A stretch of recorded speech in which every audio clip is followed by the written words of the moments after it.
ज्ञान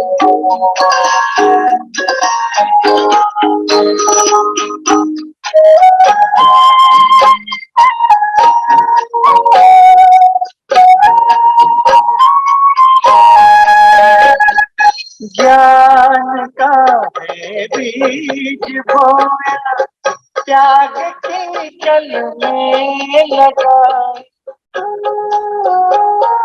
ज्ञान का है बीज बोया, त्याग के जल में लगा। बिखरा है वैराग्य का, तप के जब बेले गाए। बन गया जीवन तपोवन, बागबान मिला है आपका। प्यारे प्रभु कोई कहा, हमारा आपका। खिला है मन का चमन हमारे, मिला है माली आपका।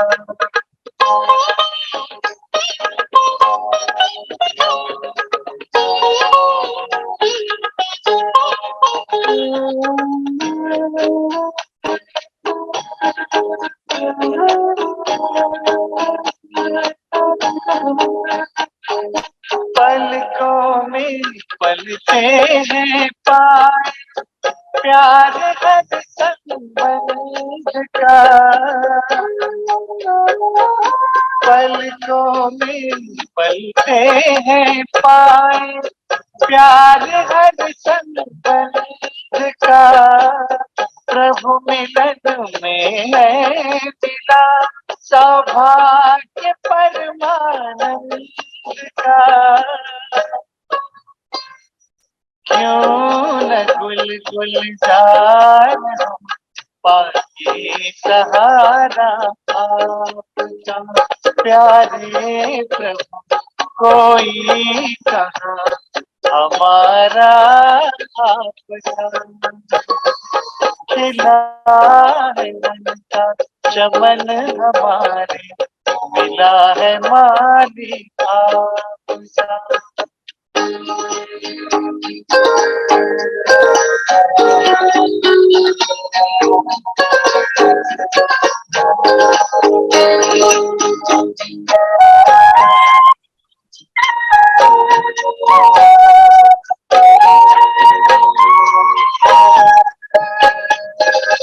कर्म में आई कुशलता, आत्म अनुशासन हुआ।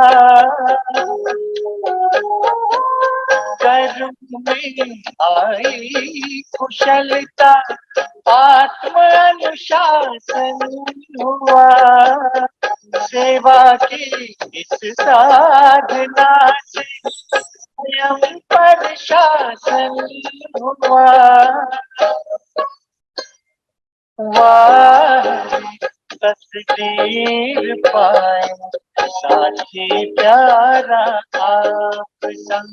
प्यारे प्रभु कोई कहा, हमारा आपका।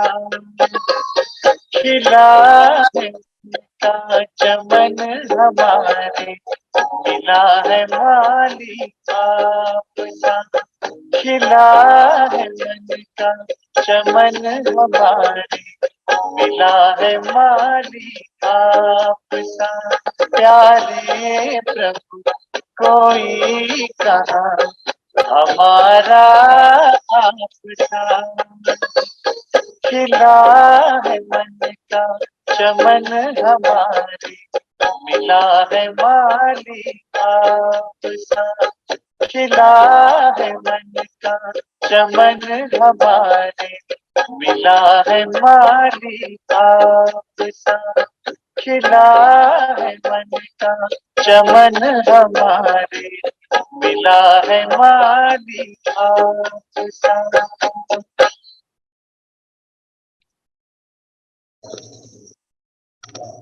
Om Shanti. Om Shanti. Om Shanti. Very good morning. All the मीठे मीठे बच्चे और मीठे प्यारे, सबने प्यारे बाबा का आह्वान किया अपने अपने स्थान पे, सबने आह्वान किया। जी दीदी एक मिनट, सिर्फ 1 मिनट।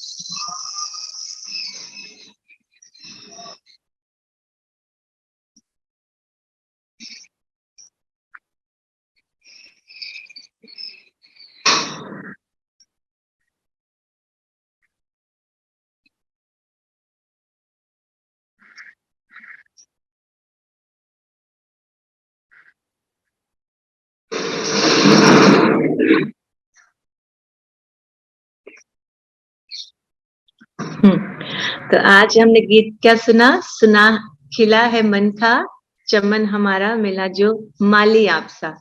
मतलब कोई जमीन क्या है, बंजर है, भयानक है, खराब है, या उस पर कोई कुछ भी फेंक दे, जब तक वो खाली है, जब तक उसको कोई संभालने वाला नहीं है ना।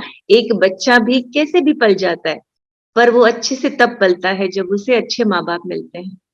तो हमारा अलौकिक जन्म हुआ जब हमें मीठे बाबा मिले और बाबा ने हमारा नया जन्म किया। और फिर जो बंजर जमीन थी ना, जिस पर आकर कोई कुछ भी चाहे कचरा हो, चाहे गंदगी हो, कुछ भी आकर भर देता था, या स्वयं के भी संस्कार पक्के होते गए, तो बाबा ने आकर उसको क्या किया, उसको सफाई करके नए पौधे लगाए, नए फूल खिलाए, नए अच्छे अच्छे संकल्प जगाए। और फिर उससे क्या हुआ, मन परिवर्तन हो गया, दुनिया परिवर्तन हो गई, है ना। तो आज 26 नवंबर 2022 के बाबा के साकार महावाक्य है, मीठे बच्चे तुम रूहानी यात्रा पर हो, यानी रूहों की यात्रा। तुम्हें वापस इस मृत्यु लोक में नहीं आना है।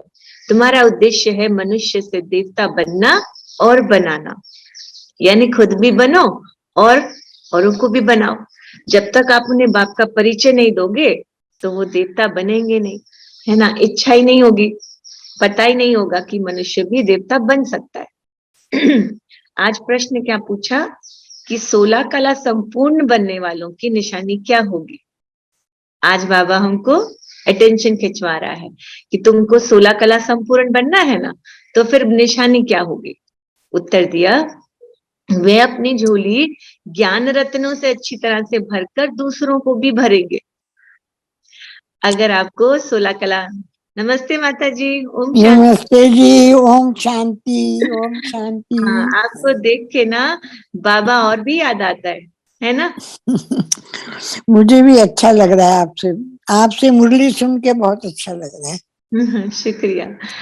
तो आज बाबा ने कहा 16 कला संपूर्ण बनने वालों की निशानी क्या होगी। 16 कला संपूर्ण तो कृष्ण बना ना, और कृष्ण के साथ ही बने, कृष्ण की रानियां बनी, और कृष्ण के साथ जो साथी थे वो बने।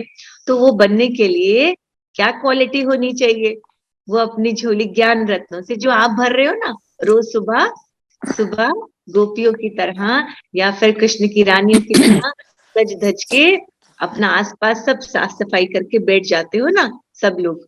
तो क्या करने के लिए, ज्ञान रत्नों से झोली भरने के लिए, और फिर दूसरों की भी भरेंगे, क्योंकि औरतों में ना एक खासियत होती है ना समाने की, है ना। कोई कुछ मिलता है ना, या फिर और भी किसी को, तो इच्छा होती है औरों को भी दे, है ना, कि ये फलान फलान जगह पे ना बहुत बड़ी सेल लगी है, जाकर तुम भी देखो, है ना। ये बहुत अच्छी मैंने रिंग खरीदी है, देखो, है ना। दिखाने की या फिर बताने की इच्छाएं औरतों में होती है, तभी तो बाबा ने माताओं को आगे रखा कि ये समा नहीं सकती है। और चलता फिरता ढिंडोरा होती है ना, क्योंकि उनको बताने की इच्छा होती है। इसलिए बाबा ने कहा कि ज्ञान रत्न भरो, तो दूसरों को भी भरने की इच्छा हुई है ना, अच्छा बताओ। अब तक तो बेकार बातें बताई, अब तो ज्ञान की बातें बताओ। ज्ञान रत्नों का दान कर अपना मर्तबा उच्च बनाएंगे, है ना। जितना दूसरों को सुनाएंगे उतना धारणा होगी, उतना बाबा ज्यादा याद आएगा, और बाबा की सेवा से बाबा खुश होगा, तो उतना आप ऊंचे बनोगे। दूसरा बाबा ने वाला वो पक्के महावीर होंगे, कच्चे नहीं, पक्के महावीर होंगे।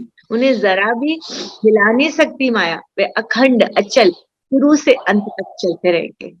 यानी कोई कहेगा कि आप कहाँ ब्रह्मा कुमारी में आ गए, कहाँ तुम्हारी जिंदगी ऐसे बदल गई, कहाँ आप इन चक्करों में पड़ गए, तो कहीं तो हिल जाते हैं, है ना, कि हमारा तो अभी जीवन शुरू हुआ है, हिल जाते हैं तो छोड़ देते हैं, तो पद गवा देते हैं, और कुछ तो शुरू से लेकर अंत तक अचल रहते हैं, और औरों को भी अपने रास्ते पे लाएंगे, उनके रास्ते पे नहीं चलेंगे, है ना। तो आज प्रश्न पूछा बाबा ने, 2 प्रश्न पूछे, पापों से मुक्त हो पुण्य आत्मा बने, क्या है इस अंतिम जन्म की कहानी, बाप को सुनाकर राय लो, साथ साथ बाप को याद करते ज्ञान रत्नों का दान करते रहो, तो पुण्य आत्मा बन जाओगे। पाप से मुक्त होना सबसे कठिन है ना, क्योंकि पहले तो पता ही नहीं था पाप क्या है, और बाबा ने कहा पाप से मुक्त भी होना है, तो उसकी युक्ति भी बाबा बता रहा है कि ये अंत जन्म है ना, अंत जन्म को तो बाबा ने बताया, हमें तो नहीं पता था अंतिम जन्म है। तो बाबा ने कहा बाप को सुनाकर राय लो कि इस अंत जन्म में मेरे से क्या क्या गलतियां हुई, अब मैं क्या करूं। साथ साथ बाबा को याद करो, और ज्ञान रतन जो आपको मिल रहे हैं रोज, है ना, रोज करोड़ों का व्यापार कर रहे हो आप, है ना, लाखों करोड़ों झोली में भर रहे हो, तो उसका दान करते रहो, तो पुण्य आत्मा बनते रहेंगे। आज विशेष बाबा ने ज्ञान रत्नों का दान करने पर समझानी दी है कि ज्ञान रत्न जो मिल रहे हैं ना, उसको औरों को भी सुनाना है, भले ही युक्ति से सुनाओ। आज गीत क्या बजाया, भोलेनाथ से निराला कोई ना। भोलानाथ कौन, शिव भोलानाथ। भक्ति में भी कहते थे ना, भोला भंडारी, जय भोले बाबा, है ना, भले शंकर को समझते थे, पर भोलानाथ कौन भोलानाथ, शिव बाबा। शिव बाबा भोलानाथ क्यों बोलते हैं, क्यों कहते हैं उन्हें भोलानाथ, शिव बाबा को क्योंकि वो हमारे सब विकार ले लेते हैं और उसके बदले में हमको इतना श्रेष्ठ, हाँ, विकार तो हमारे दूर करते हैं, पर भोला भंडारी क्यों नाम दिया उनको, भोला मतलब सीधा साधा, हाँ, और कुछ कि भोलानाथ ही क्यों कहते हैं उनको, भोला होता है सीधा साधा, भोला भाला, चालाकी उसको नहीं तुम आती जो जिसको। कहते हो दीदी वो सुन लेता है ना, आप कुछ भी अपने मन से या प्यार से उसको याद करते हो, तो वो इतना भोला है कि वो तुम्हारी बात सुन के तुम्हारे को उसका अच्छा सा जवाब देता है। हाँ, जो चालाक होता है ना, वो आपकी कमियां देखेगा, वो ये देखेगा कि तुमने इतनी गलतियां की, तुमने मेरी ग्लानि की, इसने मेरी बेइज्जती की थी, इसने वो करा था, तो मैं तो इसे माफ नहीं करूंगा, इसे तो सजा मिलनी चाहिए, है ना। और भोलानाथ ऐसा कि 63 जन्मों से हमारी गलतियों को जानता है, कि अब तक भी गलतियां कर रहे हैं, ज्ञान में आकर भी गलतियां कर रहे हैं, ऐसा नहीं कि पहले अनजाने में करेंगे, ज्ञान में भी आकर हम अपराध कर रहे हैं, गलतियां कर रहे हैं, फिर भी इतना भोला, इतना सीधा, इतना मीठा, फिर कहता है मीठे बच्चे, है ना, कोई बाप हमेशा मीठा बच्चा थोड़ी कहेगा, है ना, इसे कहता है तुम तो सुनते ही नहीं हो, जाओ मैं नहीं सुनाऊंगा तुमको ज्ञान, रोज समझाता हूँ फिर भी नहीं सुनते, ऐसा वो कभी नहीं कहता, फिर रोज आ जाता है, एक दिन भी छुट्टी नहीं लेता, है ना, कहता है आज संडे है मैं आराम करूंगा। एक्सेप्टेंस जैसे हम हैं, हमें अपनाता है, वो कहता है तुम जैसे हो, जो हो मेरे हो, ऐसा तो भोलानाथ ही कह सकता है ना, जो हो जैसे हो मेरे हो। तो बाबा ने कहा ओम शांति, बाबा ने ओम का अर्थ समझाया, बाप कहते हैं ओम शांति मतलब मैं आत्मा शांत स्वरूप, ओम शांति का मतलब मैं आत्मा शांत स्वरूप, इसको पहचानने से शांति स्वतः ही जागृत हो जाती है, शांति को ढूंढना नहीं पड़ता, आत्मा का अपना स्वरूप पर लक्ष्य शांति ही है, क्योंकि इसकी क्वालिटी है। अगर कोई कांच का ग्लास है तो वो टूटता है गिरने पर, क्योंकि क्वालिटी कांच है, और स्टील के ग्लास की क्वालिटी स्टील है, वो नहीं जल्दी टूटता, है ना। तो आत्मा की क्वालिटी बाबा ने भरकर फीड कर कर भेजी है, शांति, सुख, आनंद, प्रेम, आनंद, शक्तियां, पवित्रता, वो फीड है, पर सिर्फ क्या था, उस पर विकारों की धूल जमती गई, जमती गई, जमती गई, तो वो क्वालिटी दब गई, छिप गई। हम्म, जैसे एक कांच पर धूल जमती है ना तो शक्ल नहीं दिखती, दिखती नहीं है शक्ल, है ना। फिर साफ करते हैं तो सुंदर दिखते हैं। ऐसे ही विकारों की धूल जमकर हमारी खुद की 7 जो गुण हैं वो दब गए। जब गुण दब गए तो अष्ट शक्तियां भी दब गई। बाबा ने कहा जब ये गुण उभर के सामने आएंगे तो शक्तियां स्वतः ही आ जाएंगी, है ना। जब सागर में मंथन होता है तो फिर अमृत तो निकलेगा ही, उसे कोई रोक नहीं सकता ना। इसलिए बाबा ने कहा आत्मा का धर्म शांत है। बाबा परिचय देता है जैसे परम पिता का परिचय वैसे आत्माओं का। ओम शांति का अर्थ कितना लंबा कर देते हैं।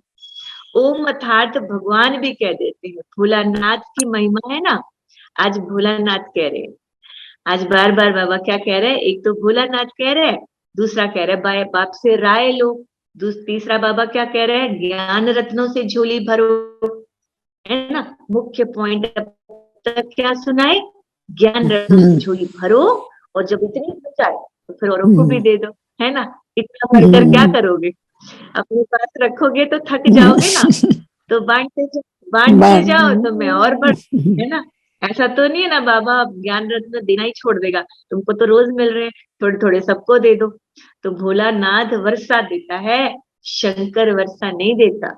हम तो क्या समझते थे, शंकर को ही समझते थे ना भोलानाथ, जो नाग पहनते हैं, डमरू पकड़ते हैं, सोचते हैं यही भोलानाथ है, पर वो तो खुद भोलानाथ का भक्त है। तो शंकर भोलानाथ नहीं है, शंकर वर्षा नहीं देता। ऐसे भी नहीं कि शंकर कोई शांति देता है, नहीं, शांति देने के लिए भी साकार में आकर समझाना पड़े। शंकर तो साकार में आता ही नहीं, शंकर का तो तीनों लोकों में पाठ ही नहीं है ना, धरती पर आने का पाठ नहीं है। भोलानाथ ही शांति सुख संपत्ति बड़ी आयु देता है, यानी धन दीदी दौलत शंकर के भी। बारे में थोड़ा बताएंगे कि वो धरती पे नहीं आता, वो सूक्ष्म वतन में रहता है, थोड़ा सा इसको एक्सप्लेन कर दो प्लीज। हाँ, ब्रह्मा और विष्णु का पाठ तो है ना, हमने सुना हुआ है कि ब्रह्मा अंत में, यानी ब्रह्मा को जो हमने पाया वो अंत में हमको पता चला कि विष्णु ही ब्रह्मा है और ब्रह्मा ही विष्णु है और फिर विष्णु कृष्ण है, ये सब जुड़े हैं, यानी एक ही कैरेक्टर है पर नाम अलग है। पर शंकर का जो पाठ है वो विनाश काल का है, वो एक सिंबलाइज है, यानी वो हमारा ही यादगार है। जैसे शंकर तपस्या में बैठता है ना और धुनी रमाकर, यानी वैराग की मूर्त है शंकर, कि संसार से कुछ नहीं लेना देना, है ना, कोई साधन नहीं चाहिए शंकर को, वो हमारा यादगार है। और तीसरी आंख मतलब आत्मा की आंख, कहते हैं ना शंकर की तीसरी आंख खुली तो विनाश हो गया। ऐसे ही हमारी आत्मा की ज्योत यानी ये तीसरी आंख जब खुली तो फिर हमारा पुरानी दुनिया से विनाश हो गया, है ना। और फिर जैसे जैसे सबकी तीसरी आंख खुलेगी आत्मा की, तो बाबा ने कहा कलयुग का समूल नाश हो जाएगा, यानी कलयुग फिर खत्म हो जाएगा जब सबकी आंख खुल जाएगी। तो इसलिए शंकर का जो बाबा ने सिंबलाइज बताया ये आपका यादगार है ना, तो यादगार के तौर में हम उसे याद करते हैं जी। तो भोलानाथ तो ही हम ही शांति। ब्राह्मण जो है वही शंकर है। हाँ, जिस समय ब्राह्मण ब्राह्मण जो भक्ति, इस समय जो ब्राह्मण मेहनत कर रहे हैं, पुरुषार्थ कर रहे हैं, तो इसका मतलब वही शंकर हैं, क्योंकि वही सत्युग को ला रहे हैं। बाबा कह रहे हैं तपस्वी रूप हो तुम, है ना। तो यानी जैसे शंकर ने गले में सांप धारण किए हैं, तो हमने भी गले में क्या विकारों को धारण करा था, है ना, विकारों को धारण करके बैठे हुए थे। शंकर ने कंठ में विष धारण किया, है ना। ऐसे तो कह रहे कि तुमने भी विष धारण करा हुआ था, अमृत भी निकला, अब बाबा अमृत पिला रहे हैं। तो हमारा क्या ना, शंकर का रूप बताते हैं ना काले रंग का, है ना। तो जब विषैले हो गए तो हम काले हो गए, तो अब बाबा मतलब हमारा ही स्वरूप बाबा बताते हैं, इसे शंकर जैसा है। अब तुम तपस्वी हो, तुम्हारा वैरागी जीवन है, हर चीज अविनाशी देते हैं बाबा। क्या, शांति भी, सुख भी, संपत्ति, बड़ी आयु, यानी योग से आयु होती। अब दादी जान की 104 वर्ष जिए, गुलजार दादी की कितनी वर्ष आयु हुई, है ना। क्यों लंबी आयु देते हैं, क्योंकि जन्म और मरण में आना दुख है, और जन्म मरण में आने के बाद इंसान कई वर्ष तो अनकॉन्शियस ही रहता है, यानी इतनी जल्दी 8, 9, 10 साल तक तो बच्चा ज्ञान नहीं पकड़ सकता ना, फिर भगवान से दूर हो गया, है ना। तो मरने की इच्छा तो करो ही मत, कोई भी दुखी भी हो तो कहो कि नहीं इस शरीर द्वारा मेरे को भगवान मिल रहा है,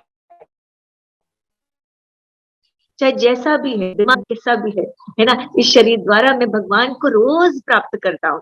तो फिर वो नया जन्म तो फिर से 9 महीने में गर्भ में आ गए, जेल में आ गए, फिर 9 वर्ष तक जो सिखाएगा वही सीखेंगे, है ना। फिर से मेहनत, शुरुआत से मेहनत करनी पड़ेगी ना, ऐसा तो नहीं है कि फटाफट आ गया।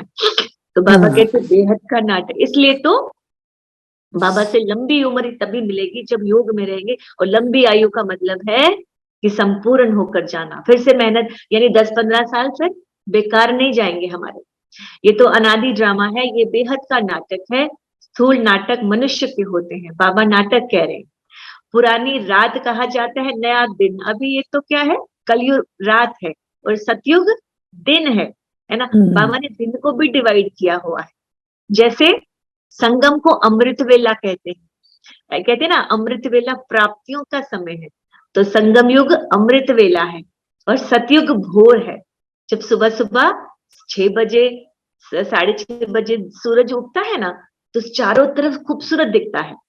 तो आपको क्या होता है, अमृत वेला में दिखता कुछ नहीं है, अंधकार दिखता है, पर उस अंधकार में प्राप्तियां हैं।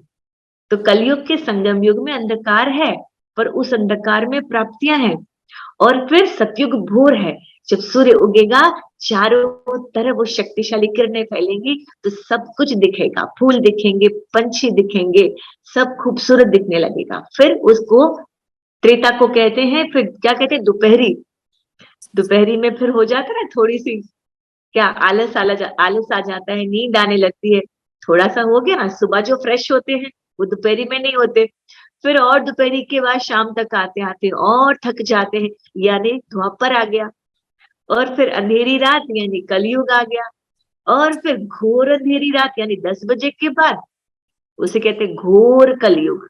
और फिर 2 बजे के बाद अमृत वेला यानी संगम युग। तो आपने देखा दिन के भी पार्ट बटे हुए हैं, तो हम इस दिन से भी सीख सकते हैं, ये दिन भी हमको सिखाता है। दिन के 5 वक्त होते हैं, अमृत वेला, सुबह, दोपहरी, शाम, रात और घोर अंधियारा, है ना। ये 6 भाग है। ऐसे ही हमारा जीवन भी इन्हीं से चक्र में चल रहा है।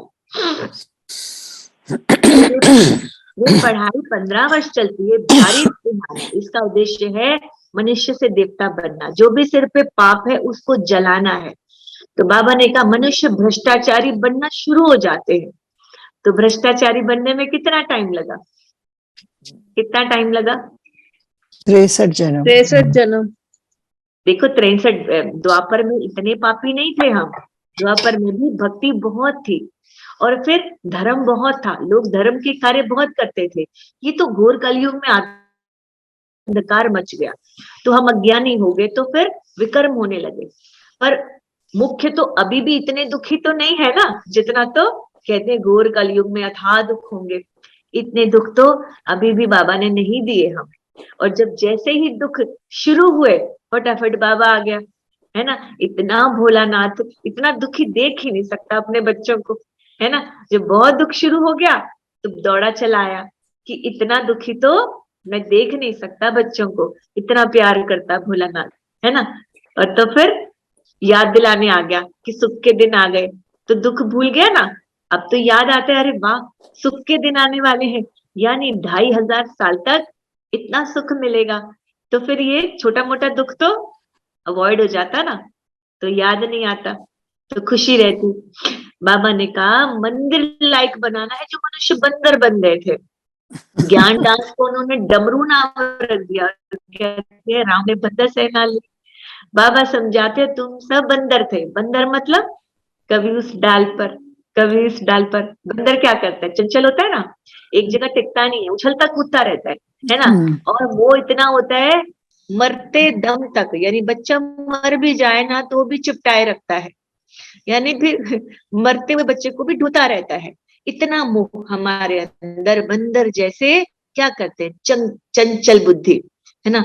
यहाँ वहां क्या करते हैं, भटक रहे हैं, आना नहीं, इस डाल से उस डाल तक।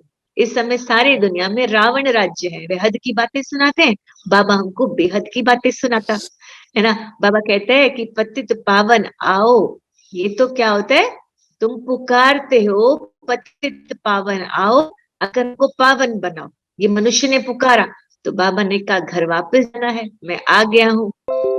ये तो जानते हो द्वापर से लेकर तुम पतित बनते हो, ये तुम्हारा अंतिम जन्म है। जो कुछ पाप किए ना वे सब जमा होते आए हैं। इतने जन्म के पाप कैसे कटे और हम पुण्यात्मा कैसे बने? तो बाबा ने क्या कहा, कैसे कटेंगे पाप? पाप याद कैसे से, कटेंगे? रोज से। पुराने जमाने में आपने देखा होगा कलई थी बर्तनों की, है ना, कभी करने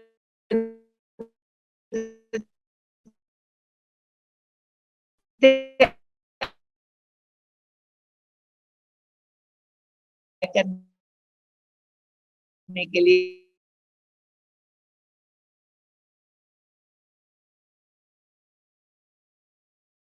आओ,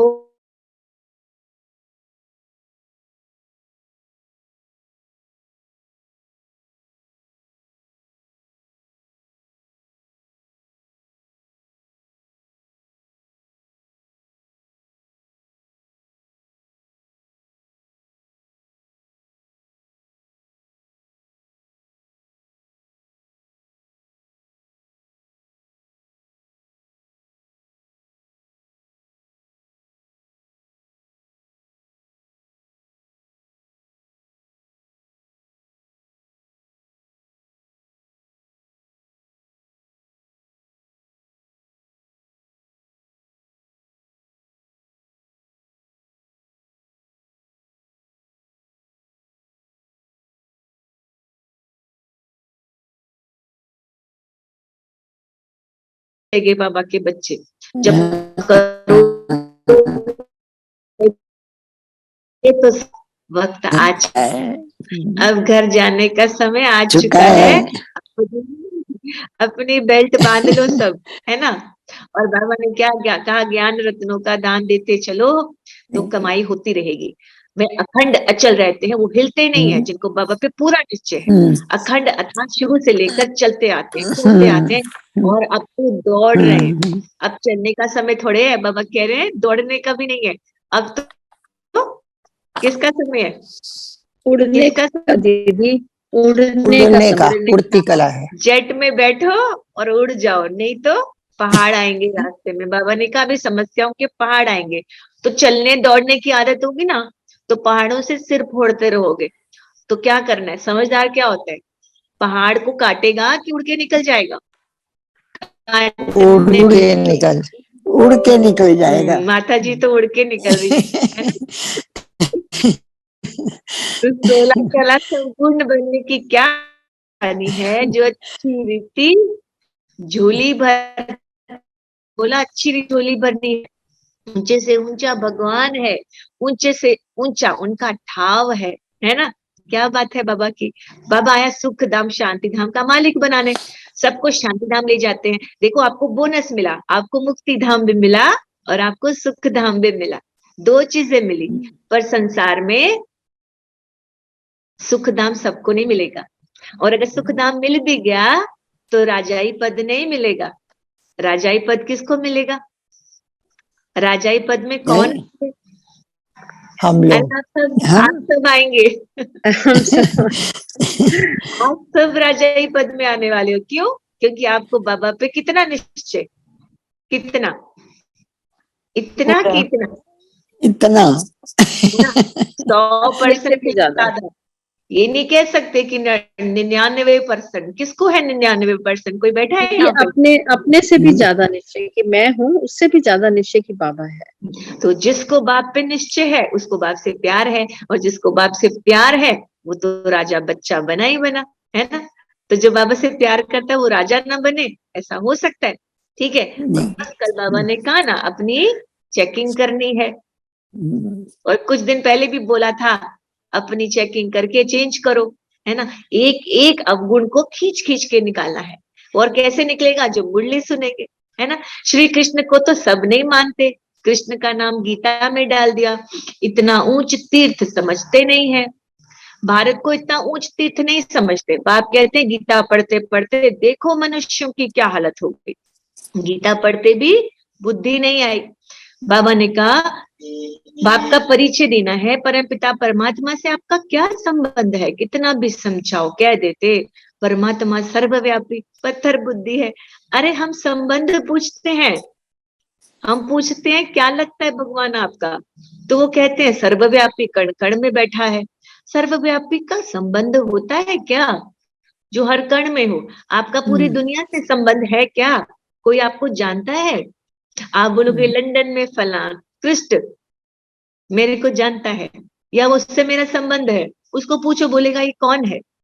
तो संबंध तो उसको होता है ना जिसको आप जानते हो, जिसको आप पुकारते हो, जिसको नहीं करते हो उससे संबंध क्या? सर्वव्यापी का संबंध होता है क्या?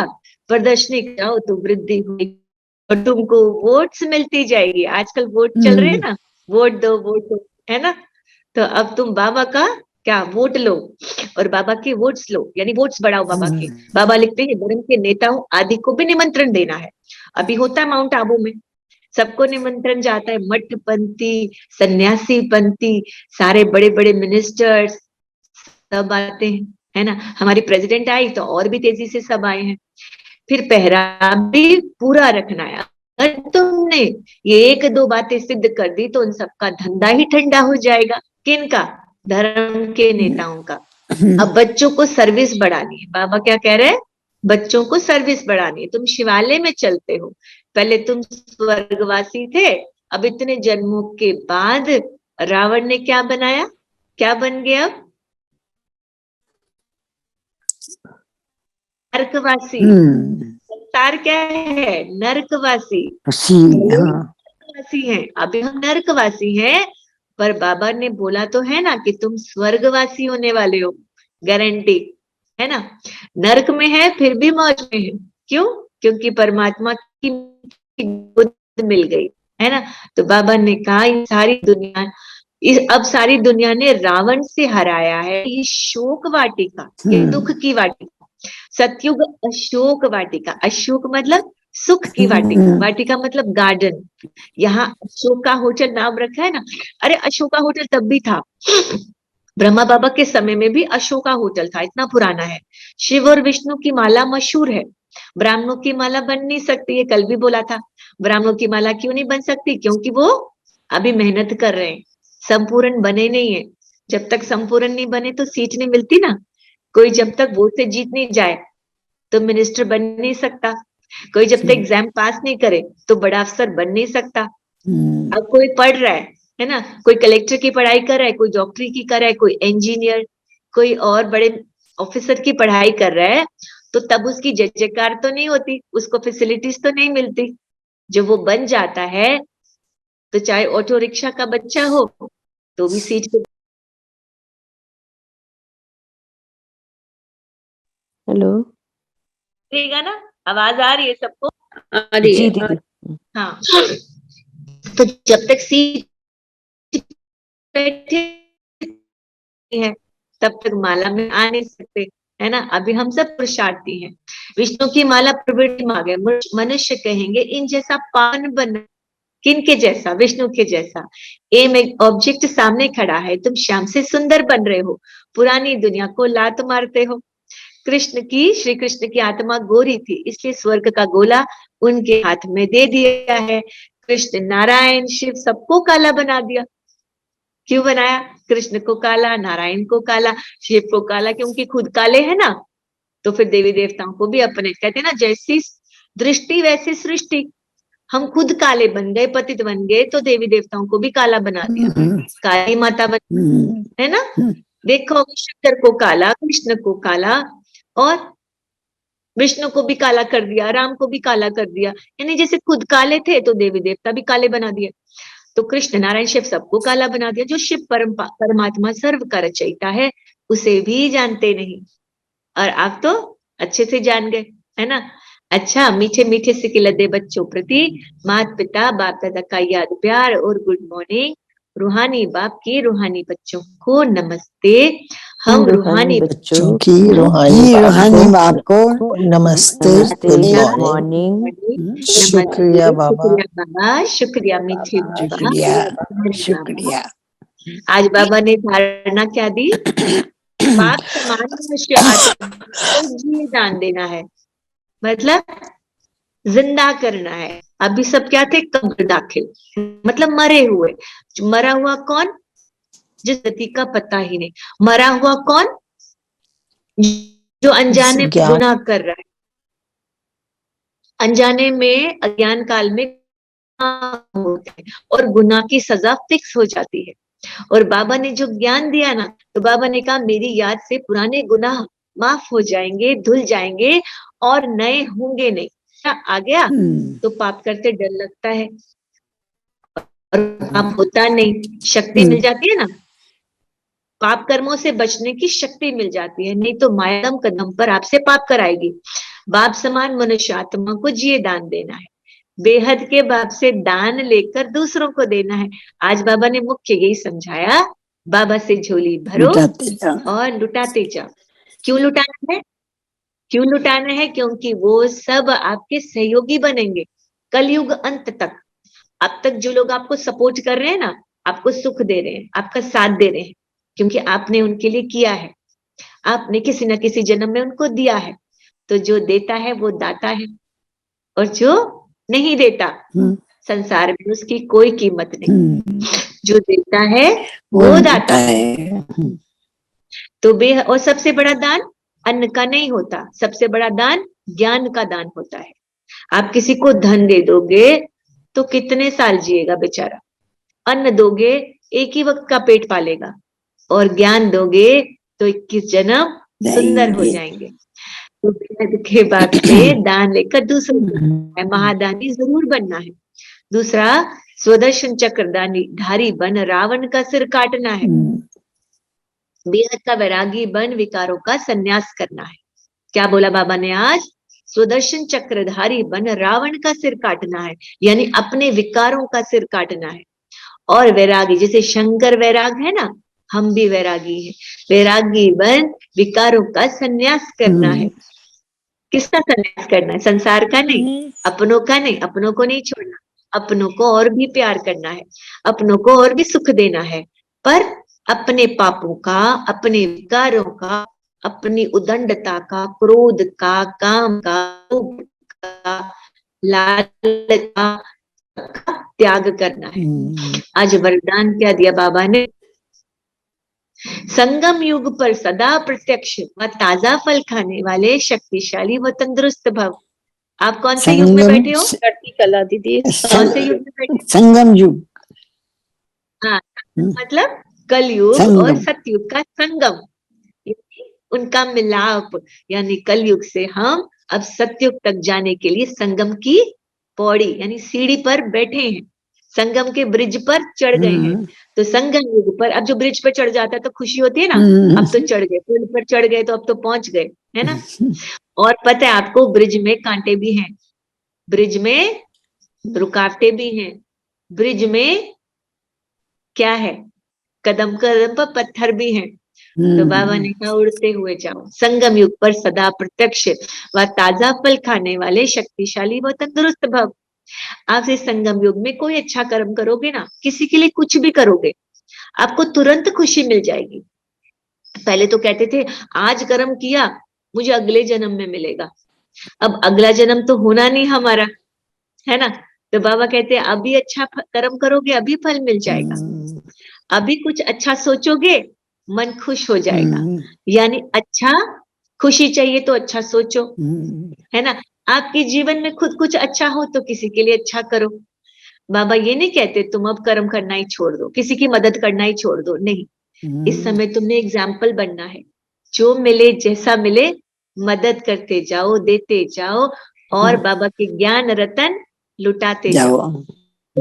युक्ति युक्त, कोई दुखी होकर आए तो पहले ज्ञान ही सुनाना है, पहले उसकी मदद करनी है, उसे खड़ा करना है, थोड़ा खड़ा हो जाए, संभल जाए, फिर युक्ति से ज्ञान सुनाना है। बेचारा दुखी रोता है, उसको ज्ञान समझ ही नहीं आएगा, है ना, वो कहाँ सुनेगा। कोई रो रहा है, उसके घर में कोई चला गया अपना छोड़कर, या दो खाना खाने के पैसे नहीं, तो आप ज्ञान सुनाने बैठ गए, तो ये युक्ति नहीं हुई ना। पहले तो उसकी सुनो, हाँ उसको संभालो, उसको उठाओ, उठ जाए, फिर वो आपको मानेगा। ठीक है। फिर उसके 21 जन्म संभलेंगे, फिर आपके वो 84 63 जन्म तक सेवा करेगा वो। ठीक है, तो अभी योग करते हैं 2 मिनट का। हाँ दीदी, ठीक है, सब अपनी, दीदी एक बात हाँ जी पूछनी है कि ज्योतिर्लिंगम में शिव का जो है वो भी जी। काले रंग का क्यों बनाया है? क्योंकि मनुष्य खुद काले हो गए ना, तो फिर सब कुछ काला बनाया। बाबा ये तो वही तो सच कह है। रहे। इवन राम को हाँ भी काला दिखाते हैं, शिव कृष्णा को भी काला कई मंदिरों में दिखाते हैं, कि हम खुद काले हो गए तो हमें सभी देवी देवता भी काले लगने शुरू। तभी तो है ना, जैसी दृष्टि वैसी सृष्टि। जैसे एक खिड़की से 2 भाई देख रहे हैं, है ना, और एक रो रहा है, एक हंस रहा है। अब बताओ भला क्यों एक रो रहा है? एक ही सीन है, एक मुस्कुरा रहा है मंद मंद और एक रोए जा रहा है। क्यों क्यों रो रहा है? एक कह रहा है, एक जो मुस्कुरा रहा है ना, वो कह रहे ऊपर देख रहा है चांदनी रात को, कह रहे आह कितनी सुंदर चांदनी रात, कितनी सुंदर हवा बह रही है, वो सितारे कितने अच्छे लग रहे हैं, है ना, ठंडी हवा मेरे को स्पर्श कर रही है, कमरे में आ रही है। तो वो उस दृष्टि से उसकी सृष्टि बदल गई। और दूसरा है, वो भी साथ ही खड़ा है, वो कह रहे हमारे घर के सामने एक गड्ढा किसने खोद दिया, इसमें तो कीचड़ जमा रहता है, छी छी बदबू आती है, अरे ये तो मिट्टी भरी ही रहती है, इस खड्डे को कोई भरता क्यों नहीं है। तो क्या हुआ, जैसी दृष्टि वैसी सृष्टि, यानी जिस दृष्टि से आप देखोगे वैसे आपको संसार नजर आएगा। तो मनुष्य खुद काले थे, खुद विकारी थे, तो देवताओं को भी अपने जैसा बना दिया, है ना। ठीक है, क्लियर हो गया। ठीक है। चलो, तो अभी प्यारे प्यारे मीठे बाबा को याद करेंगे 2 मिनट के लिए स्वीट साइलेंस में, इस दुनिया से भूलकर। फिर बाबा को ऑलरेडी है, हमारे पास है, फिर भी आह्वान करके घर में सुख शांति की किरणें हम फैलाएंगे। इस तन के आधार से मैं आत्मा निकलकर एकदम चमकता सितारा दूर गगन में अपने मीठे, मेरे प्राण से भी प्यारे मीठे भोला भंडारी के पास उड़कर पहुंच गई। 1 सेकंड में मैं ऊपर देखती हूँ, प्यारे मीठे बाबा श्वेत सुनहरी किरणों से ऐसे जगमगा रहे हैं जैसे एक सुख का सागर सूर्य की किरणें पड़ने से टिमटिमाता है। बाबा की लेजर किरणें चारों ओर परम धाम को प्रकाशित कर रही हैं।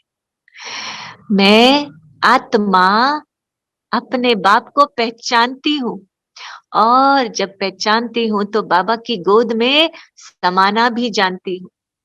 एक बच्चा जैसे माँ की गोद में प्रेम के स्पर्श से एकदम विभोर होता है, वैसे मैं आत्मा बाबा की किरणों की गोद में जाकर बैठ गई।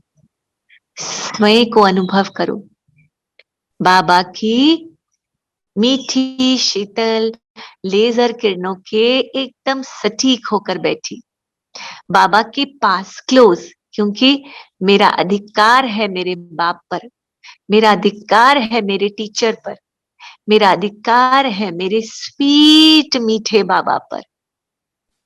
वो मेरा फ्रेंड भी है, वो मेरा सब कुछ है।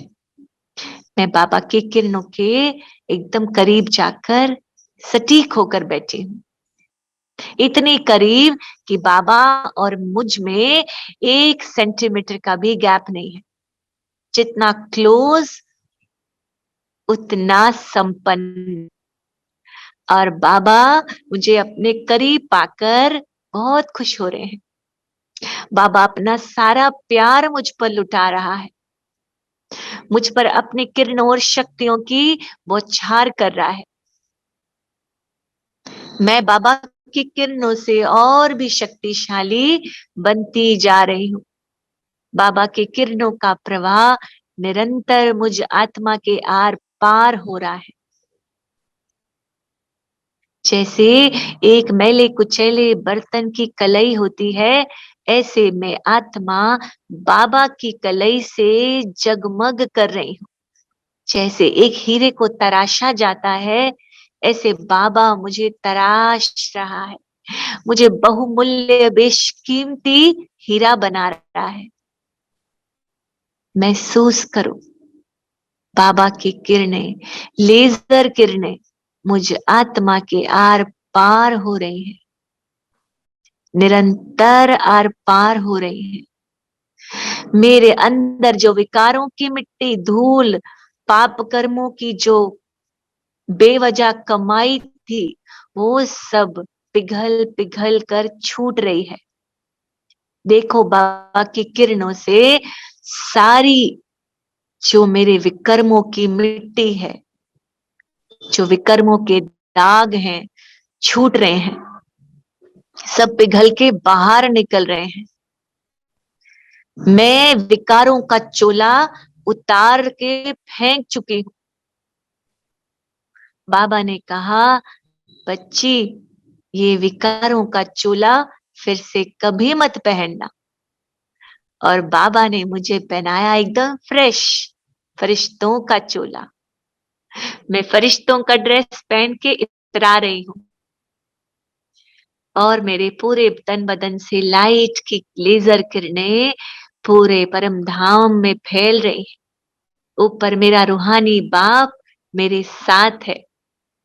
मैं और बाबा अब नीचे उतर आए और सामने मेरे क्या देखा, धरती का, सृष्टि का गोला।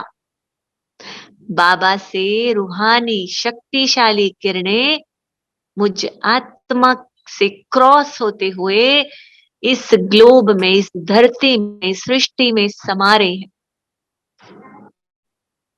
बाबा की अत्यंत शक्तिशाली पवित्र किरणें बाबा से मुझ में और मुझ से इस सृष्टि में, इस धरती के अंदर जितनी भी अशांत, दुखी, अपवित्र आत्माएं हैं, उनको छू रही है, उनको बाबा का रास्ता बता रही है। इस धरती के पांचों तत्व, जल जिसे पीकर मैं जीवित हूं, जल में बाबा की किरणें समा रही हैं। देखें, जल तत्व में बाबा से मेरे अंदर और मेरे आत्मा से जल में समा रही है। जल पवित्र हो रहा है। अग्नि देव सूर्य देव में समा रहे हैं। सूर्य देव सतो प्रधान हो रहे हैं। वायु, वायु के अंदर समाकर वायु को स्वच्छ बना रही है बाबा की लेजर किरणें, चमकती किरणें, पवित्र किरणें मेरे द्वारा वायु देव को प्राप्त हो रही हैं। अब धरती में समा रही हैं।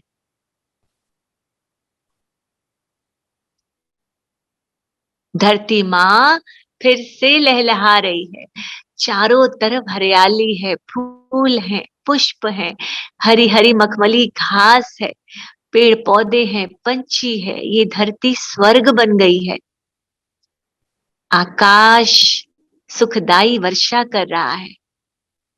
पांचों तत्व बाबा की मेरे द्वारा इस सेवा को स्वीकार कर चुके हैं और मुझे ये पांचों देव, जल, अग्नि, वायु, धरती, माँ, आकाश देव, ये पांचों तत्व मुझे वरदान दे रहे हैं। भले ही कुछ भी हो, नेचुरल कैलमिटीज हो, भले हाहाकार हो, ये पांचों तत्व मेरे और मेरे परिवार की सदैव सुरक्षा करेंगे। ये पांचों तत्व सदा मेरे लिए सुखदाई होंगे और मैं इनके लिए अंत तक सुखदाई रहूंगी। इस धरती में अंदर जितनी आत्माएं हैं, अस्पतालों में दुखी जो करा रहे हैं, उनको बाबा की स्वास्थ्य की किरणें मैं दे रही हूँ। ये सब आत्माएं स्वस्थ हो रही हैं। कोर्ट कचहरी में जितनी परेशान है, उन आत्माओं को शांति मिल रही है। इस दुनिया में जो अपने दुखों से, अपने रोगों से परेशान है, संबंधों से परेशान है, उन सब को मैं बाबा से लेकर पवित्रता की, शांति की, सुख की, प्रेम की, आनंद की किरणें पहुंचा रही हूं। देखें, बाबा से मेरे अंदर और मेरे मस्तक से निकल के इस धरती में जितनी आत्माएं हैं सब तक पहुंच रही हैं। सब मुझे थैंक्स कर रहे हैं, कह रहे हैं फरिश्तों आपका धन्यवाद है। हे फरिश्तों आप सदा सुखी रहे। हे फरिश्तों आपको परमात्मा की असीम कृपा प्राप्त हो। मैं सबकी दुआएं एक्सेप्ट कर रही हूँ। सबकी दुआएं उड़ उड़ कर मेरे तरफ आ रही हैं। मेरा स्वरूप और भी जगमगा रहा है। बाबा मेरे द्वारा इस सेवा से बहुत खुश हो रहे हैं और मुझे गले लगाकर आशीर्वाद दे रहे हैं। अब मैंने फरिश्ते का ड्रेस बाबा के कहने पर छोड़ा और मैं बिंदु, मेरा बाबा बिंदु नीचे उतर आए। एकदम बाबा के गले में झूलती हुई मैं आ रही हूँ और इस स्थान पे, सेवा स्थान पर अब अपने इस पंच तत्वों से बने शरीर के अंदर, मस्तक के अंदर मैं आत्मा समा गई। अब जो इतनी शक्तियां मैंने बाबा से ली हैं, इतनी दुआएं जो मैंने कमाई हैं इस सेवा से, मैं अपने शरीर के इस अंग अंग में पहुंचा रही हूं। मेरे तन का अंग अंग स्वस्थ हो रहा है। मेरा पूरा शरीर बाबा की किरणों से भर गया है। मेरा खून एकदम साफ हो गया है। मेरे शरीर में जो भी रोग पनप रहे हैं वो सब नष्ट हो गए हैं। मेरे लंग्स, किडनीज, गला, लिवर, सारे अंग स्वस्थ हो रहे हैं।